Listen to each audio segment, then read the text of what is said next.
प्रकृत में आम साहि अनेक शिक्षक थे आम साहि आम ग्राम मोर मन पड़ी बंशीधर सार थे ठीक ये आग घरे बैद्यनाथ सार थे चलीगले 2 वर्ष तापर आरपटे गौरांग सार थे गणेश सार थे अनेक किसी आमर गोटे शिक्षक ये गोटे महल थिला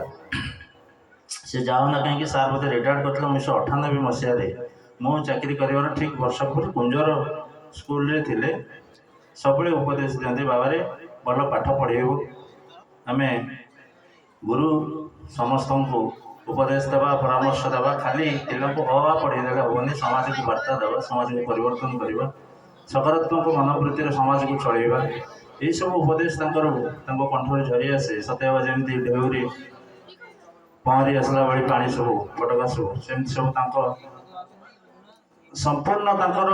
जीवन गोटे श्रृंखलित जीवन थिला जदिओ से चिर रुग्ण थे आमर राजनाथ राय भली कविवर राजनाथ राय भली चिर रुग्ण थे श्वास थिला तेणु सब से जो रुग्ण शरीर टी किंतु से संपूर्ण भाव श्रृंखलित जीवन धारा मध्य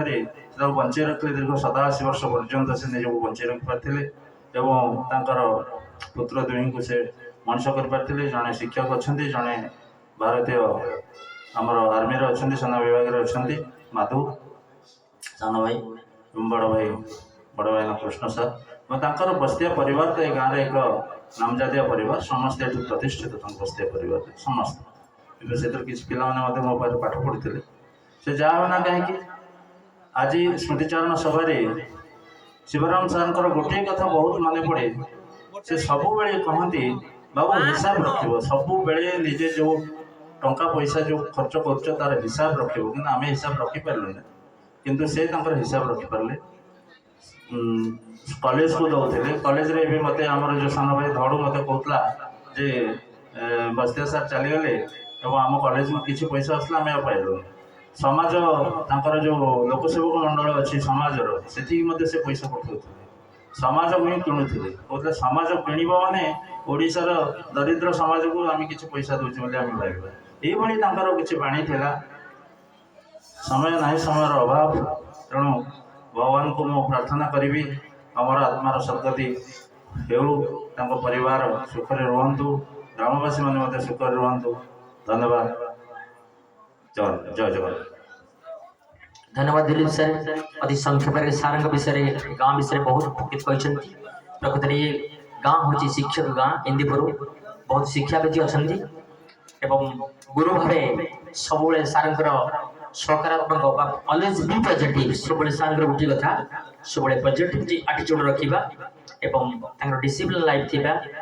सब सारे किसी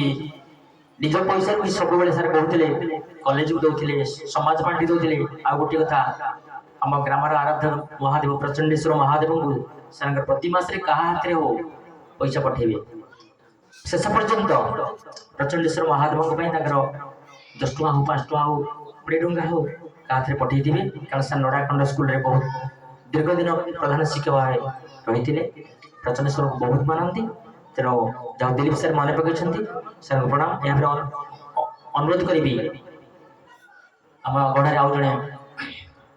बहुत भल शिक्षक संतोष सर को अनुरोध करुच्ची संतोष सर जड़े पूर्वतन सीआरसीसी आदर्श शिक्षक भल शिक्षक वरिष्ठ शिक्षक सर को अनुरोध करुच्ची सर विषय टे गुणगान करेंगे सर नमस्कार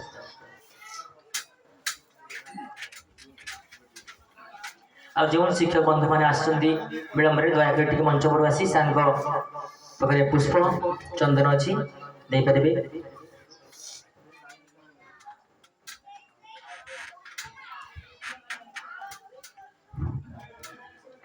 आज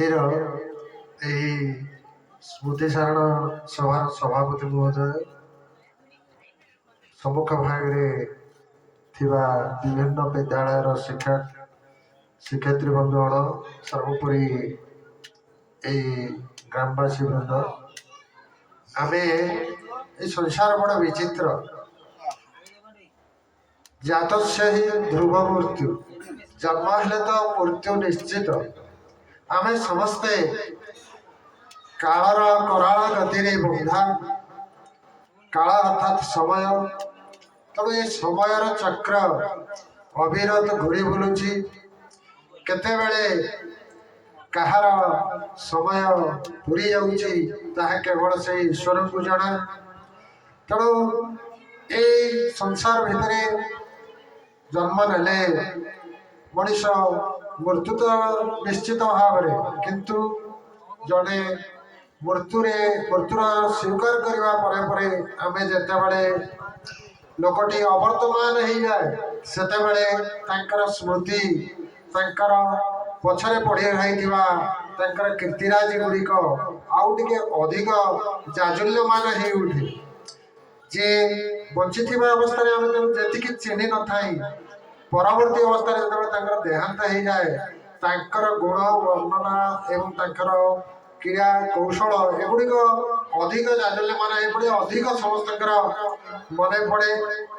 ତେବେ ବସ୍ତିଆ ସାର୍ଙ୍କ ପ୍ରତି ନିଶ୍ଚିତ ଭାବରେ ଗୋଟେ ଈଶ୍ୱରଙ୍କର ଆଶୀର୍ବାଦ ଥିଲା, କାରଣ ଈଶ୍ୱରଙ୍କର ଆଶୀର୍ବାଦ ନଥିଲେ ଜଣେ ଏଇ ଶିକ୍ଷକତା ବୃତ୍ତି କରିପାରିବନି। ଶିକ୍ଷକତା ବୃତ୍ତି ହେଉଛି ଗୋଟେ ଏତେ ମହାନ ବୃତ୍ତି ଯେଉଁଥିରେ ନିଶ୍ଚିତ ଭାବରେ ଈଶ୍ୱରଙ୍କର ଆଶୀର୍ବାଦ ଯାହା ଉପରେ ଅଛି ସେ ଶିକ୍ଷକତା ହିଁ କରୁଛି। କାରଣ ଶିକ୍ଷକ ଗୋଟେ ଶ୍ରେଣୀ ଗୃହରେ ଯେଉଁ 45 ମିନିଟ୍ 50 ମିନିଟ୍ର ମଣିଷ ତିଆରି କରେ, ଯେଉଁ କାରଖାନାର ସେ ବିନ୍ଧାଣୀ ଯିଏ ପିଲାଙ୍କୁ ଅସତ୍ ପଥରୁ ସତ୍ ପଥକୁ ନିଏ, ବାସ୍ତବରେ ତାର ପ୍ରତି ନିଶ୍ଚୟ ଐଶ୍ୱର୍ଯ୍ୟ କରୁଣା ଥିଲେ ହିଁ ସେ ଏଇ ବୃତ୍ତିକି ଆଦରି ନିଏ। ତେଣୁ ଆମେ ଯେତେବେଳେ ଚାକିରିରେ ପ୍ରବେଶ କରୁଥିଲୁ ସେତେବେଳେ